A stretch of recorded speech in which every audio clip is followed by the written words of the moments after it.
来看高雄一间新娘衫店昨下晡火烧，火烧甲正尾，4层楼5000多领的新娘衫拢烧了了，业者损失上亿。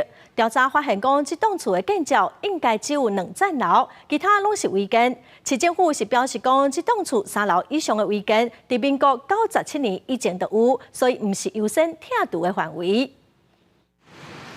新娘衫店楼顶出现阵阵白烟，消防人员坐分推车去处理。在高雄林森1路的知名新娘衫店，早下晡要3点发生火警，火势虽然在1点钟左右灭掉，但一直到11透早，火场依然有白烟。消防甲火调人员1透早继续伫现场调查处理。伊昨风伊吹一边，伊好加载啊，伊吹一边，阮就拢去了了。啊，就会波及到啊，对啊，伊直接开始搞啊，伊烧啊，然后规啊伊烧去规个2、3楼，啊伊楼无底啊，2、3楼一直烧过。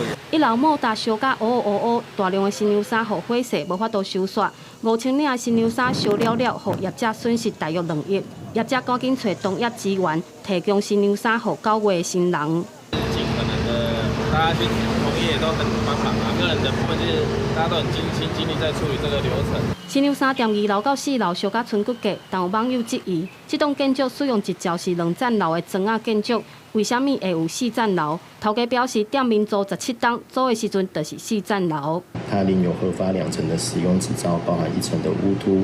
那现况因为它经过了火害，已经无法实际去判别它的楼层数跟高度。那这个案子我们先前也已经查报在案。 那它是属于我们非优先拆除的对象，也是我们列管中的违建。市府查空照度，这栋建筑3楼以上，在民国97年就是即马安尼，而且早在84年就列管，是非优先拆除的基准违建，会交予处长家己处理。记者陈焕武、柯正俊高雄报道。